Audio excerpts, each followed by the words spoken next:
नमस्कार। टुडे समाचार में अपने संपुटी के स्वागत है। हम सपना समाचार शुरू करी मालपोत विषय के लफ अदालत अगाडि प्रदर्शन चालिएन विक्षेप प्रशंस ढल्केबर में मालपोत कार्यालय सारा लागन विरोध पर स्थानीय सब प्रदर्शन में उतरल। जनकपुर धाम के विकास में अवरोध खड़ा कर जैन मालपोत कार्यालय सारा निर्णय क्याल गेल कहत मालपोत विरोध के संघर्ष समिति गठन का एतुका स्थानीय प्रदर्शन में उतरल सैन गोप्य रूप में मालपोत कार्यालय सारा विषय में अपना सबके जानकारी भेल संगे प्रमुख जिला अधिकारी के ज्ञापन पत्र बुझेलो पो वास्ता में क्याल गेला से संघर्ष में उतर फलर संघर्ष समिति के संयोजक रमन सिंह जानकारी देले साथ आन्दोलन गर्नुको मुख्य कारण के छ भने यहाँ मालपोत कार्यालय जनकपुरबाट ढल्केबर लग्ने 2075 सालको निर्णय रहेछ। त्यो निर्णय त्यो बेलाको लागि उपयुक्त होला नहोला त्यस बेलामा कसैले गर्यो किन गर्यो त्यसमा पनि हाम्रो आपत्ति छ। 2072 सालको जुन निर्णय छ त्यसैमा आपत्ति छ हामीले, किनभने त्यो निर्णय जुन छ त्यो निर्णय नै गलत हो।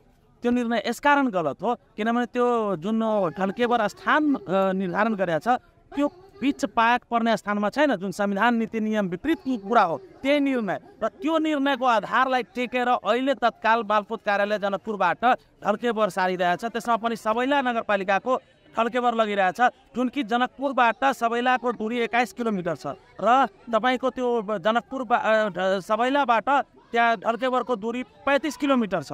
त्यसकारण चाहिँ त्यति मात्रै होइन, 6वटा पालिकाको कार्यालय यहाँबाट जनकपुरबाट मध्य प्रदेशको राजधानी जनकपुरबाट तपाईको ढल्केबर लगिरहेछ, जुन कि दुर्भाग्यपूर्ण हो। किनभने यहाँबाट मालपोत लग्दाखेरि अदालतको काम यहीँबाट हुन्छ, के भन्छ त्यो तामेलीको काम यहीँबाट हुन्छ, ब्याङ्कको काम यहीँबाट हुन्छ।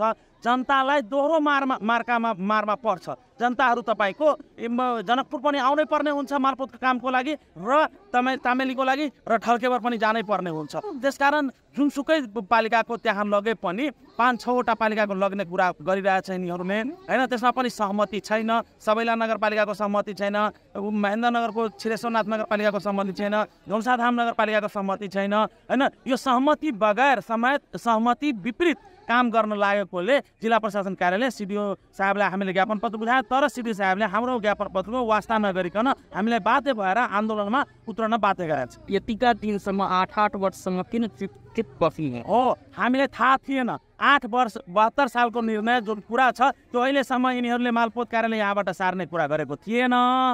त्यसकारण हामीलाई जानकारी पनि थिएन। यता र मालपोत सार्ने षड्यन्त्र जब हामीलाई थाहा भयो त्यसपछि हामीले चाहिँ केही दिन पूर्व हामीले चाहिँ ज्ञापन पत्र 6-7 महिना 8 महिना पहिला हामीले दिएका थियौँ। 6-7 महिना पहिला ज्ञापन पत्र दिँदाखेरि ठिकै सारेन, अहिले आएर तुरुन्त इमिडिएट चाहिँ आज मिटिङ छ भनेर हिजो पनि हामीलाई सिडी साहबले ढाट्नुभयो कि हामी 6 दिन 7 दिन 8 दिन पछि हामी बैठक गर्छौँ, तर आजै बैठक छ, 11 बजे बैठक छ। त्यसकारण चाहिँ हामी आज प्रदर्शन में उतरल स्थानीय मालपोत कार्यालय धनुषा के काज 1 घंटा अवरोध करवाक साथे 1 घंटा चक्का जाम समेत केने अछि। 2072 साल असोज 14 गते मंत्री परिषद के निर्णय अनुसार धनुषा के 5टा पालिका के सेवा प्रदान कर जहिन मिखा नगर पालिका स्थित ढल्केबर में कार्यालय सारा लागल अछि। ई कार्यालय से धनुषाधाम नगरपालिका, छिरेश्वरनाथ नगरपालिका, ऐना गणेशमान, चारनाथ नगरपालिका, सबैला नगरपालिका आ बटेसर गाउँपालिका के सेवा प्रदान किया जायत। यद्यपि संघर्ष समिति प्रत्येक पालिका में मालपोत के सेवा प्रदान कर जहिन कार्यालय खोली को मात्र कार्यालय सारा निर्णय अपना सबके मान्य रहल जानकारी देलक अछि। आर्थिक साल मृत्यु प्रकरण के छानबीन शुरू भेल अछि। प्रहरी नायब महानिरीक्षक डीआईजी उमेश जोशी नेतृत्व के टोली जनकपुर आबि कऽ आर्थिक साल मृत्यु प्रकरण के छानबीन शुरू केने अछि।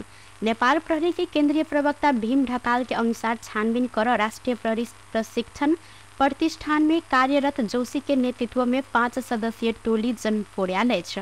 जोशी संगे केंद्रीय अनुसंधान ब्यूरो सीआईबी में कार्यरत SP Govindra Bogati, DSP Jageshwar Bhandari, inspector Shanta Lama सहित 5 गोटे जनकपुर आयल अनुसंधान समेत शुरू किया गेल अछि।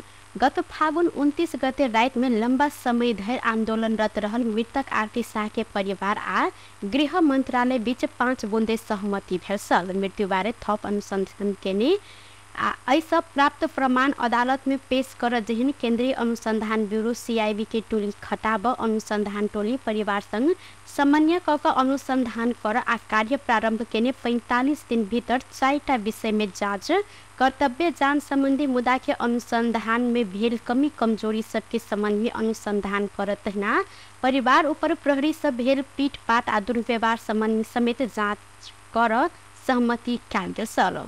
जनकपुर उपमहानगरपालिका 9 थापा चौक स्थित 22 वर्षक आरती शाह के जेठ 7 गते अपने घर में मृत अवस्था में भेटल बाद काव्य अस्पताल में लजाओल गेल छल जता हिनका मृत घोषणा समेत कयल गेल छल। आत्महत्या केने नैहर पक्ष परिवारजन के जानकारी करायल गेल छल। नैहर पक्ष बेटी के हत्या कयल गेल कहत सूक्ष्म रूप में अनुसंधान कर आंदोलन केने छल। घटना होबे से किछ महीना पहिने ही मोती बाबू शाह सन हिनकर विवाह भेल छल। नैहर पक्ष के दावी अनुसार विवाह में दहेज सहित हिनका 25 लाख रुपया देल गेल छल। मुदा किछ महीना पहिने ई दहेज कम भेल कहत आरती के घर में यातना देल गेल नैहर पक्ष आरोप समेत लगौनी अछि। मृत्यु पश्चात आरती के श्रीमान मोती बाबू कारागार में रहल छन् त किछ दिन पहिने जनकपुर से हिनकर सास आ देवर के समेत प्रहरी नियंत्रण में लेने अछि। पूर्व मंत्री अब्दुल खान दुर्घटना में पड़ल छन्। सोमदिन भितर काठमाडौँ से बर्दिया जा रहल खान चढ़ल जीप धादिङ के रोराङ गाउँपालिका स्थित कृष्ण भीड़ में दुर्घटना में पड़लाक बाद ओ सामान्य घायल भेल निकट स्रोत द्वारा जानकारी से हो देल गेल अछि। दुर्घटना में पड़ खान सामान्य घायल रहल स्थित जनमत पार्टी के वरिष्ठ उपाध्यक्ष समेत रहल खान निजी सचिवालय के सदस्य सब सहित बर्दिया जा रहल छलनि। राजेंद्र महतो नेतृत्व के राष्ट्रीय मुक्ति क्रांति अपन सबके शांतिपूर्ण मांग सबके राज्य व्यवस्था क धर पकड़ करबाक काज केने कहत आक्रोश व्यक्त केलक अछि। सोमदिन काठमाडौँ में पत्रकार सम्मेलन कहत राष्ट्रीय मुक्ति क्रांति एकल राष्ट्रीय सत्ता के विरुद्ध बहुल राष्ट्रीय राज्य निर्माण करबाक लेल शांतिपूर्ण आंदोलन केला पर राज्य हस्तक्षेप करत धर पकड़ करबाक कार्य केने कहत आक्रोश व्यक्त केलनि। शांतिपूर्ण आंदोलन के क्रम में अपन 12 गोटे के नियंत्रण में लेल गेल आ 44 गोटे घायल समेत रहल राष्ट्रीय मुक्ति क्रांति के संयोजक राजेंद्र महतो दावी केने छन्। अपन सबके प्रदर्शन में राज्य हस्तक्षेप कर लोकतंत्र में शांतिपूर्ण सभा सम्मेलन कर पाव अधिकार के उल्लंघन मात्र रह भकर राज्य के बर्बरता समेत रहल हिनकर कहब रहल अछि। महतो सरकार के कदम से लोकतांत्रिक गणतंत्र के नाम में रहल गोरखाली एकल राष्ट्रीय सत्ता उद्धांग बनेने टिप्पणी समेत केने छथि। तो सबैको पहिचान मेटाउँदै त्यसलाई माइती घर मण्डेलामा परिणत गरिएको छ र यो उपत्यकालाई जो नेपाल मण्डल थियो पहिचान बनाएको थियो त्यो पहिचान खोज्न 24 गते बहुल राष्ट्रिय राज्य को निर्माण को तहत राष्ट्रीय मुक्ति क्रांति को तहत तो जुन कार्यक्रम राखिएको थियो तो कार्यक्रम को तहत जुन व्यवहार भयो राज्य को यहाँ का शासक संभ्रांत औपनिवेशिक चिंतन सोच बाट संचालन गरेका संचालक शासक संचालकहरू नस्लवादी चिंतन सोच बोकेका यी शासकहरूले तो जगमाथि प्रहार गरे। अरे यो जग यो नेपालको निर्माण एकल छँदै होइन, यो त दुनियाँलाई थाहा छ नि त। एकल जातीय होइन, यो बहुल राष्ट्रिय राज्य पृथ्वीनारायण शाहले नेपाल निर्माण गर्दाखेरि नै यो कुरा स्वीकार गरेर मात्रै नेपाल एकता भएको हो, न त नेपाल बन्थ्यो। तिने हाम्रा सबै पहिचानलाई मेटाइदिने। अनि अर्को होली के भन्छ यो के अरे ओलीजीको होली वाइन, अनि त्यो सभ्यता संस्कृति पनि नेपालमा ल्याइहाल्ने यो कम्युनिस्टहरूले गर्न खोजे के त? नेपालको सबै सभ्यता संस्कृति मेटाइदिने, पहिचान मेटाइदिने, धर्म मेटाइदिने, अनि सबै मेटाउँदा नेपालको अस्तित्व मेटाइदिने हो। नेपाल के एकल राष्ट्रीय राज्य से बहुराष्ट्रीय राज्य स्थापनार्थ संघर्ष रहल कहते नियंत्रण में लेल गेल सबके तुरंत रिहा तथा घायल सबके यथाशीघ्र इलाज व्यवस्था कर सरकार के ध्यान आकर्षण समेत करौलनि। शांतिपूर्ण मांग के व्यवस्था कैल गेल त थप सशक्त आंदोलन के कार्यक्रम करब संघीय उच्च चेतावनी समिति देने साइन। उद्योग वाणिज्य तथा आपूर्ति मंत्री दामोदर भण्डारी निजी क्षेत्र के मजबूत बनावट दायित्व सरकार के रहल जानकारी करौने साइथ। नेपाल हवर्स तथा हर्बल उत्पादक संघर्ष 14 दिन काठमाडौँ में आयोजना किने कार्यक्रम में मंत्री भण्डारी देश के आर्थिक विकास में निजी क्षेत्र के भूमिका अपरिहार्य रहला से निजी क्षेत्र के मजबूत बनावट दायित्व सरकार के रहल जानकारी करौलनि। ओ एक हफ्ता भीतर सदन से आवश्यक कानून परिमार्जन करते उद्योग मंत्री आ लगानी मैत्री वातावरण सृजना कर जिक्र समेत केलनि। समयानुकूल उद्योग नीति वाणिज्य नीति सबके समय अनुकूल आगा बढ़ाव हिंकर से हो कहब सर। मंत्री भण्डारी आगामी आर्थिक वर्ष के बजट उद्योग सबके देव पर सहूलियता के ध्यान देने के जानकारी फरौले साइथ। त्यहाँसँग पर्याप्त रूपमा छलफल गरेर लामो समयदेखि आज मात्र होइन लामो समय म अघिल्लो पटक हुँदा पनि यी विषयहरूमा पर्याप्त छलफल गरेका थियौँ। अहिले पनि त्यो छलफलमा छ र यही संसदको अधिवेशन अबको झन्डै एक साताभित्र 7-10 दिनभित्र हामी तपाईहरूलाई अहिले सरकारभित्र रहेका परिवर्तित सन्दर्भमा हाम्रा कानुनहरूलाई परिमार्जित गरेर अब उद्योग मैत्री लगानी मैत्री वातावरण सिर्जना गर्दैछौँ। त्यो कुरा म यहाँहरूको बिचमा निवेदन गर्न चाहन्छु। र अझ हामीले समयानुकूल उद्योग नीति वाणिज्य नीतिलाई अझ त्यसलाई नवीकृत गर्नुपर्ने, हाम्रा ट्रेडका विषयहरूलाई अझ समयानुकूल अगाडि बढाउनु पर्ने, हाम्रा ड्युटीका विषयहरू सरकार आज चालु आर्थिक वर्षको अन्तमा छौँ। नयाँ वर्षको बजेट पनि हामी तय गर्दैछौँ, आगामी आर्थिक वर्षको बजेट र आगामी आर्थिक वर्षका बजेटहरूमा पनि तपाईहरूको उद्योगलाई दिनुपर्ने सहुलियत विशेषतः उद्योग मन्त्रालय उद्योगीहरूको पक्षमा पैरवी गर्नेछ। अनि अहिले लागेका ट्याक्सहरूमा जे कुरा चाहिँ यहाँहरूका असहमतिहरू छन् त्यसलाई पनि कसरी हामी अबको नीतिमा चाहिँ अगाडि बढाउन सकिन्छ। हामीले कच्चा पदार्थहरूलाई आयात गर्न सञ्चालन गर्ने उद्योग आज सफल हुन सकेको छ। अखन के कर प्रणाली में निजी क्षेत्र के असंतुष्टि के आगामी बजट से संबोधन किया जाए हिंकर कहब सर। नेपाली कांग्रेस के नेता प्रदीप पौडेल कोनो विषय में प्रश्न उठला के बाद सत्य तथ्य बाहर आना काज सरकार के रहल जिक्र केने था।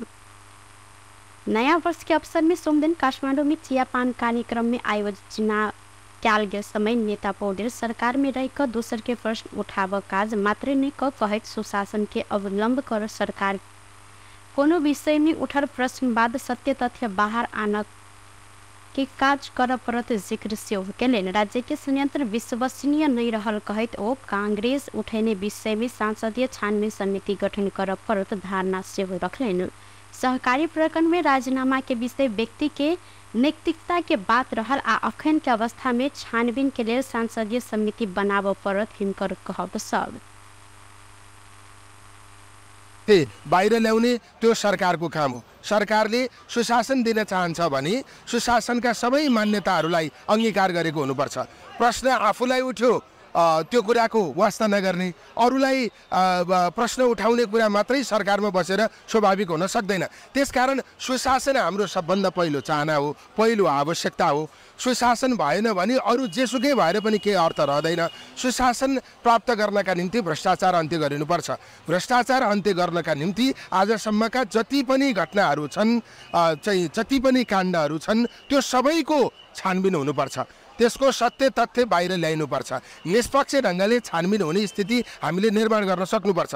राज्यको संयन्त्र विश्वसनीय छैन भनेर योभन्दा अगाडि पनि धेरै पटक भनिएको छ। राज्यको संयन्त्र विश्वसनीय छैन भनेर हामीले योभन्दा अगाडि संसदीय समितिहरू बनायौँ, विभिन्न समितिहरू बनायौँ, छानबिन समितिहरू बनायौँ। त्यसैले राज्यको संयन्त्रले राजनीतिक मान्छेलाई छुन सक्दो रहेनछ। राजनीतिक मान्छे नेता पौडेल निर्दोष व्यक्ति के सांसदीय छानबीन समिति से डराय के कोनो कारण नहीं रहल धारणा रखे सलैथ। टुडे समाचार में अब आर्थिक संबंधी समाचार।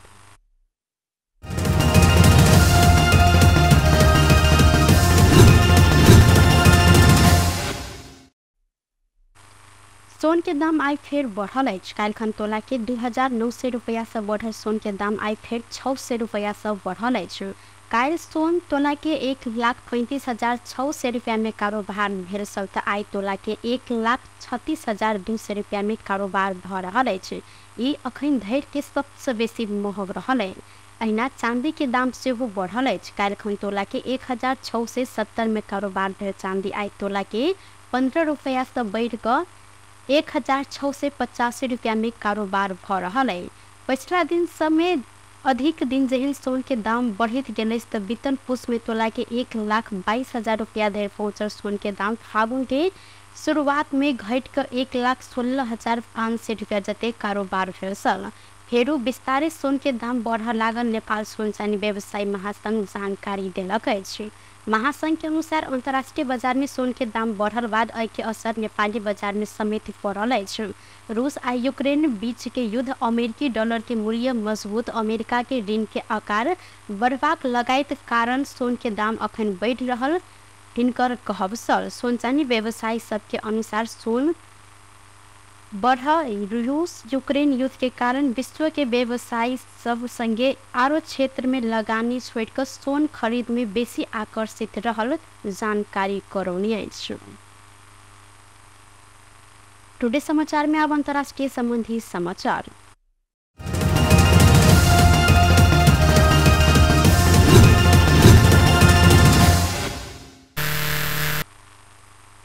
फ्रांस के राजधानी पेरिस में एक 8 तल्ले अपार्टमेंट भवन में विस्फोट के बाद भेल आगिलगी में पड़ कर 3 गोटे के मृत्यु भेल अछि। रवि के साँझ ई विस्फोट भेल सन, मुदा विस्फोट के कारण अखन धरि खोजल नहीं सकल अछि। प्रारंभिक जांच के अनुसार रूडे कैरोन के 7म तला में आगिलगी होबे से पहिने विस्फोट भेल सल। भवन में गैस नहीं रहला के बाद विस्फोट केना क भेल संगे पड़ोसी सबके ई विषय में अखन धरि जानकारी नहीं रहल। एरोंडी सीमेंट के डेपुटी मेयर लुक लेबोना जानकारी देने सन। ई मामला के छानबीन आगिलगी वा क्षति संगे हत्या के कोन से समेत भ रहल बताओल गेल अछि। विस्फोट के कारण पता लगाव राजधानी के दोसर न्यायिक प्रहरी जिला के अनुसंधानकर्ता सब समेत खटाल गेल अछि। बेस्ट टुडे समाचार अखन के लेल एतबा। पुनः दोसर समाचार लग उपस्थित बेटा करब तखन देर के लेल हम सपना विदा मांगी छी। देखते रही टीवी टुडे जनकपुर। नमस्कार।